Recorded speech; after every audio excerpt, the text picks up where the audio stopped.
Hi, in this video I will talk to you about how you can publish your research and academic work. So what you want to think about is where you would like this work to be published. This means that you need to think about who it is that you would like to inform about your findings and what the best platform is for you to achieve this aim. So there are many different platforms where you can share your work. Firstly, you could call your friends and family and tell them about your exciting research. This can be important, especially if you work in the field and you can directly share your research with your colleagues. Blogs are a more public form of research sharing, and in this case you share your complex academic work in a simple and easy to understand manner for those who are outside of the research area. Social media is something that many researchers use to share their work widely across the world. Public media, something like a newspaper, would be useful if you want to get extra attention on your work. In research, often people write for something like The Conversation or a university publication to share their work. Conferences is a great way to get initial research feedback on your work, so you can share your abstract for the conference. Sometimes this then also leads to papers and conference presentations, which I will talk to further later. Professional magazines are particularly useful if you are working in a discipline where there are technical magazines. This reaches the particular practitioners you would like to share your work with. Then, of course, there are academic books and book chapters. These can be very popular, but they take a longer time to get published. And then, of course, academic journal articles, which is considered really the gold standard for academic type positions. So in another video, I talk more about preprinting, but I will encourage you to share a version of your work early via a preprinting service, as this allows you to make your work open access immediately available, get early feedback, and in fact get cited early.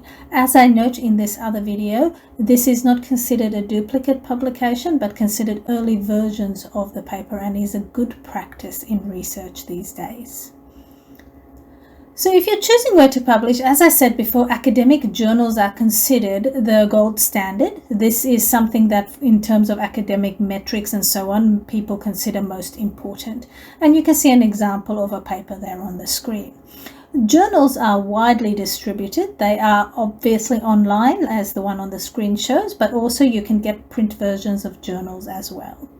You want to make sure that if you're sending something to a journal, it has the correct aim and scope. So you want to check what type of research they are publishing, where they are publishing about certain topics and types of papers. For example, do they publish literature reviews or do they only publish empirical papers? Something that can be useful is to check the editorial board of that journal and see whether people you are citing are also on the board. That indicates that it may be a good source for you to publish in. Something else to consider is how frequently things get published. With online journals, this is getting less of a problem because often they publish articles immediately almost after being accepted in an online format, so you don't have to wait. But for those journals that have wait times, this can significantly impact your progress, so you want to make sure to check the publication frequency. You want to see whether they have open access available, and if so, what the open access fees would be. So note that you can publish something behind an academic paywall and not pay any fees for that. Please do not pay something for a journal that is not open access. If it is open access, publication costs can be quite expensive. So you want to check whether it is covered by licensing agreements with your institution. For example, I work at Monash University and they have many agreements with journals all over the world, including this particular one that is on the screen here. So this allowed me to make this journal article freely available open access. If they had not had that capacity, I would have not published this journal article open access because it would have been just too expensive. Instead, I would have published it behind a paywall, which would mean someone would need institutional access to be able to read it. Books and book chapters are very widely read. As you can see on the screen there's examples of 2 academic books, and the bottom one is an example of an academic chapter. They are widely read. They are obviously printed in actual books, but also made available online.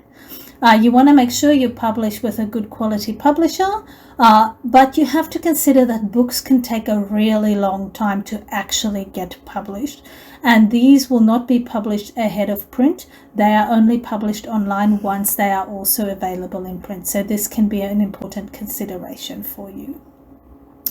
As I said before, conferences can be a great way to get early feedback on your work. It also allows you to network with other experts. So if you submit your abstract, it gets accepted, you do your presentation. Sometimes that is also then the abstract is published in the conference proceedings. And some journals also have dedicated issues for particularly good papers that they saw at the conference. So you may be asked to write a paper about your conference presentation, which then gets published in the journal, like the one that is on the screen here, which is a legitimate publication that other people can cite. Now, there are some ethics of publishing that you have to consider as well. Authorship is particularly problematic in academic research. You want to make sure that all the contributors are appropriately credited, and this includes what they did, but also the order in which they are presented on the paper. I will talk more about that on the next slide. The other thing to consider is self-plagiarism. So you cannot publish an article in 2 papers. In 2 journals. They have to be separate, different papers.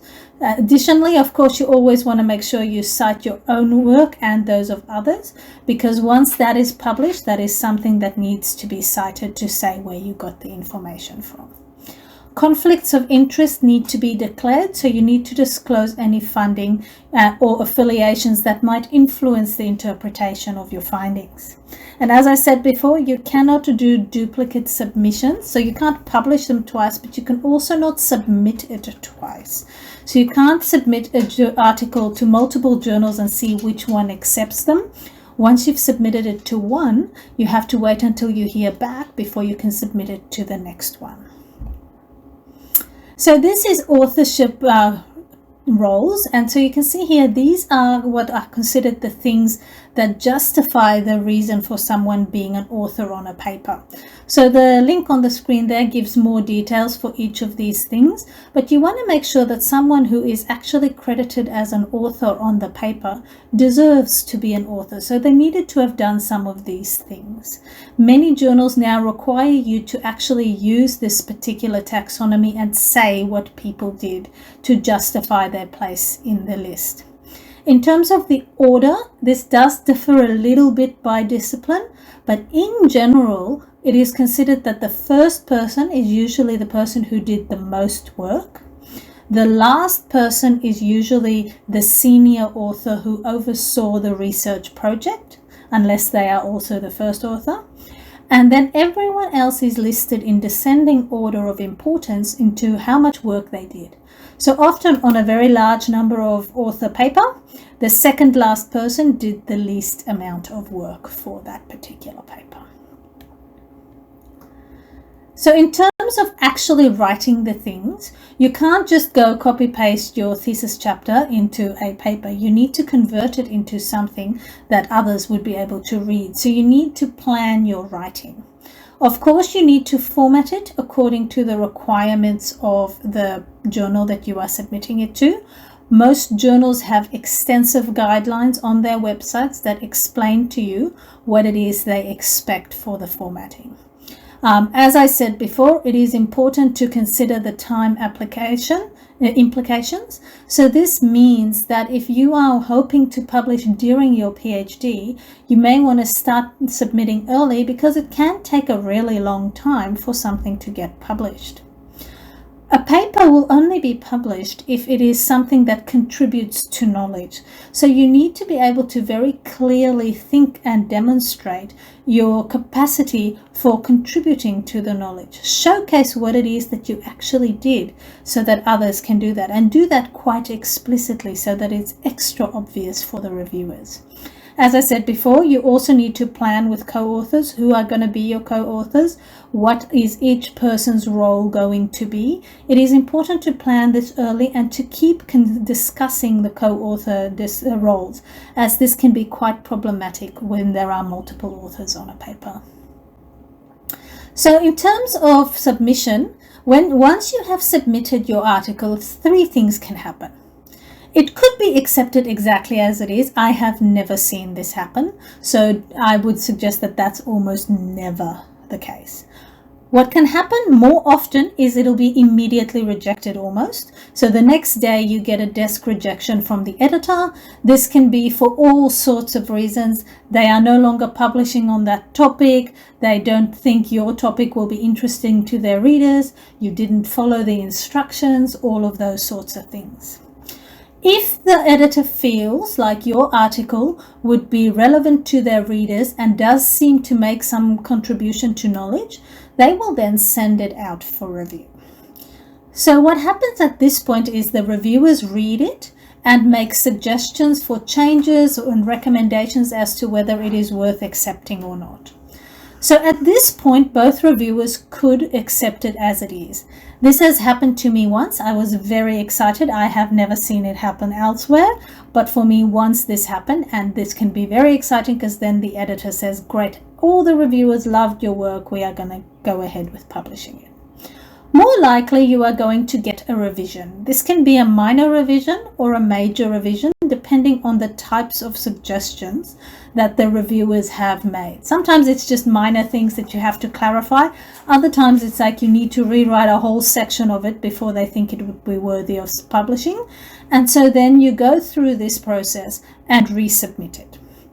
It is also possible at this point that both reviewers say, no, we don't think this is a good paper, at which time it can be rejected. And you can be told you could resubmit it if you want. Normally, I wouldn't do that. I would just submit it elsewhere. If they're not going to like it at this point, personally, I don't think they will ever like it. So you're wasting your time resubmitting it. I'll just send it elsewhere. So if you do have revisions and you make the revisions, you go all the way back to the first point and submit it again. Now at this point, the editor will check the document that you've submitted, plus you will submit an additional document which includes the response to reviewers, so how you've actually addressed their comments. And at this point, they may say, okay, now we see you've done everything, we will accept it. If it was a really major revision and the reviewers asked that they needed to check it again, it will then be sent out for re-review and it'll go through the whole process again. It is very unlikely at this stage that it will be immediately rejected. And so you go throughout this process the whole time until eventually the editor accepts your paper. Now this is that responding to reviewer comments document. As an example, I normally have a table. In the first column, I put down all the comments that the reviewers have made. You can see some examples here. And then on the right, I start addressing the comments one at a time. This is good for multiple reasons. One, it ensures that you do everything that they've requested, but also it helps you actually keep track of what you're doing and remove a little bit of the emotion that goes along with responding to reviewer comments, because it can be actually quite harsh sometimes. So when you break it out into small little bits, it can be a lot easier to do. Make sure to also thank the reviewers for their comments, as usually the comments are actually useful to improve your work. Now, some things to consider is you also want to share your research, and then later you may want to showcase to your future employer or for your promotion panel how great you are. So I would highly recommend getting a Google Scholar profile. This is a screenshot of mine today. And you can see it already does a lot of things for you that you can use for when you are trying to demonstrate your impact. So for example, firstly, you can follow yourself. If you do this, it'll email you when someone cites your work. This is a great way to stay up to date with the literature in your field and to see how others are using your research. It will automatically track H-index and I-index and the number of citations you have, which helps for those metrics you want to show. It also shows in all the authors that you have worked with, which is a great way to be able to demonstrate that you are a collaborative researcher, which is particularly valued in promotion panels. And it cites the number of times each individual article has been cited, which can help you show that this article is super great because it's been used this many times. So I would highly recommend you do this. Google already knows all of these things about you anyway, so you may as well market it for yourself and exploit it to get the best out of it. Additionally, there are things called alt metric. So you'll see here the screenshot of where my book is, and at the bottom it talks about how many times it's been accessed and cited and things like this.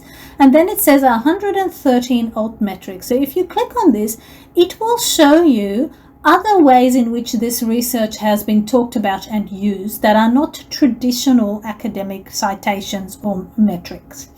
And these things are particularly useful to demonstrate impact. So in this case, when I click on it, it opens up the very nice color wheel there, and it shows that this particular work has been picked up by news outlets, by blogs, it's been used in a policy document, it's been talked about on social media and so forth. So this can be a great way to show that your research is not just theoretical, but it has a practical implication for others. You can also sign up with Altmetric to email you when your work is used in one of these many things, so you can see how other people are using your work. It is also important to remember that other than academics, not a lot of people are really going to read your journal article, even if it's published open access free for everyone, right? So you want to share your work in other ways to increase your impact. Now, in my case, I use social media. So you can see there on the left an example of me talking about my paper on, in this case, Threads, and then to writing a blog post about it to reach other audiences, and also making some videos about it to reach YouTube audiences. So in this way, many people get to know about my work, and they can then go and read my paper if they want to know about it in more detail. So some tips then for you if you're wanting to publish your research. It does not mean that you have to wait until you finish your PhD before you can actually write your paper. You can start writing papers all the way throughout your PhD. In my case, for example, in total I wrote 5 papers during my PhD, but I wrote a traditional thesis and cited my work. That way you can start to get feedback early on your work, you can improve the quality of your final thesis that you submit, and you can start getting noticed by others in your field, particularly important if you want to continue working in academia. Make sure to have some good writing habits. Don't try to write the entire paper all at once. Write little bits at a time. Plan ahead what you want to write about and how you're going to write it. Be open and flexible because things change. If you do get rejected from one journal, consider it just that this was not the right source and submit it somewhere else so that you can see wherever it will eventually find a home. As an example, one of my papers was desk rejected 5 times when I initially tried to publish it.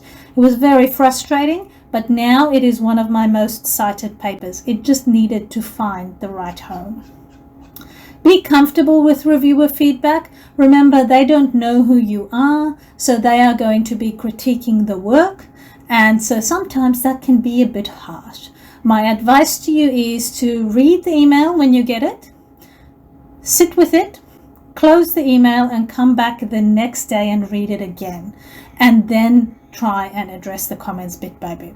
This is because the first time you read it, it often feels a bit like a personal attack. People saying how bad your work is, and that can have an emotional reaction. But if you let your brain just think through it and then later come back and think about how you can address it, you will have a much more productive response to it. And remember that quality publication is always better than quantity. You don't want to write 20 papers during your PhD, but they're all published in journals that no one ever reads. It would be much better to write 1 or 2 really high quality papers than those 20 really low quality papers. So with that, good luck, happy publishing. Hi, in this